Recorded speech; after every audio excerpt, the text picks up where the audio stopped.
If you're young and ambitious, you've probably heard it before. Wanting more is greedy. But what if that's not the whole story? What if the system is actually designed to keep you from getting ahead? That's the big idea we're going to dig into today, straight from our source material. And this quote really gets to the heart of it. The whole argument is that society tries to make you feel bad for wanting more, when the real greedy thing is the system that keeps everyone stuck in the middle. It's a pretty bold claim, right? So let's follow that rabbit hole and see where it goes. Okay, so if you're feeling that, if you feel stuck, the big question is, how do you escape? And look, it's not about getting lucky or stumbling upon some magic crypto coin that moons overnight. The source material we're looking at says there's actually a clear step-by-step process. And here it is. This is the plan, a 5-stage path to wealth. Think of it as a roadmap, taking you from wherever you are right now to exactly where you want to be. We're going to break down every single stage, starting with the one that's probably the toughest to get out of. All right, let's jump right in. Stage 1, stop drifting. And what's interesting here is that this first stage isn't about what you do, it's about what you don't do. It's this state of just kind of floating along, of inaction. And our source says millions of people are stuck here and they don't even know it. So you gotta ask yourself, are you drifting? Here's how our source defines it. It's like being frozen by having too many choices.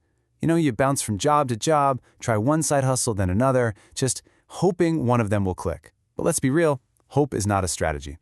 And man, this quote just hits the nail on the head, doesn't it? It perfectly sums up what happens when you drift. Because at the end of the day, no one is going to care more about your dream than you do. If you're not in the driver's seat, you're just a passenger in someone else's car, helping them get to their destination. That's why breaking out of this stage is absolutely step 1. All right, once you've decided to stop drifting, we move into the next 2 stages, obsession and discovery. This is where everything changes. It's the big shift from being passive to being an active driver in your own life. It all kicks off with one powerful decision, and then finding a plan to back it up. And here's the decision. It's this simple. You decide to become obsessed with one single thing. That's it. You stop letting life push you around, and you focus everything you've got on one goal: getting rich. And the source is really clear on this. There is zero shame in that. Why? Because money buys freedom. And freedom is a huge part of being happy. And this is such a critical point. See, a lot of people think they're obsessed, but they're really just what the source calls an arrogant dreamer. They want to get rich and learn guitar and run a marathon all at the same time. The obsessed achiever knows better. They get that just becoming wealthy is a massive goal all on its own. You have to be laser-focused. But okay, being obsessed isn't enough, right? You need a plan. You need to know how to do it. And that's stage 3, discovery. The idea here is so simple but so powerful. You don't have to reinvent the wheel. Seriously, you just need to find a proven pathway, a blueprint, from someone who has already done what you're trying to do. And here are just a few examples of what those pathways could be. Things like video editing, dropshipping, content creation, all high-income skills. Look, the goal here isn't to be some groundbreaking inventor. It's to find a model that's already working and then just do it better than anyone else. It's like finding a cheat code for success that lets you skip all the rookie mistakes. Okay, so let's recap. You've stopped drifting. You're obsessed with a single goal. You've found a proven path to follow. You're on your way, right? Well, now comes the toughest part of the whole journey. This is what the source material calls the lonely chapter. And let's be real, there's just no way to sugarcoat this. This stage is brutal. This is the part where you're just grinding. You're putting in the hours. You're closing that gap between where you are and where you need to be, and you're getting knocked around by real-world feedback. It's tough. This quote just says it all, really. It captures the exact feeling of this stage. It's a time of intense, heads-down work. And that kind of focus, well, it almost always comes with a pretty big social price tag. So, why is it so lonely? Well, you're basically stuck in this weird no man's land.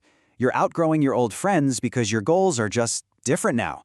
But you're not yet successful enough to hang out with the mentors and people you look up to. You're in this strange, isolating middle ground. And honestly, this is the exact spot where most people throw in the towel and just go back to being average. But for the few who actually push through that lonely chapter, who make it to the other side, that's when you hit the final stage, true freedom. This is it. This is the payoff. This is what all that sacrifice and all that grinding was for. And this is what that freedom looks like. You've mastered your craft, you've survived the grind, and now you have a level of control over your life that, frankly, most people can only dream about. But once you get here, you're faced with a brand new, very important choice. And this next part might just be the most important piece of the entire puzzle. Because according to our source, there's a huge difference between being rich and being wealthy. They are not the same thing at all. See, being rich is all about income. It's about having money to spend on liabilities. You know, the flashy car, the expensive watch, stuff to impress other people. But being wealthy, that's all about ownership. Wealthy people don't spend their money trying to look good. They reinvest it. They put it back into assets, into businesses, into their own skills, to build something that lasts.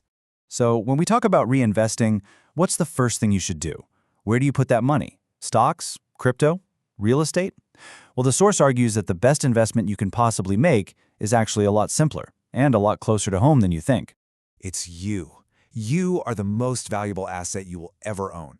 Think about it. The skills you learn, they compound over time, just like money in the bank. Investing in yourself by reading books, taking courses, joining communities of like-minded people, that will give you a higher return on investment than anything else. Period. So let's just end with this final thought from the source material because it really brings everything together. The difference between staying poor and becoming truly wealthy boils down to one simple question. Who are you trying to impress? Are you spending your money to impress other broke people today, or are you investing it to impress your future self? Ultimately, that choice is up to you.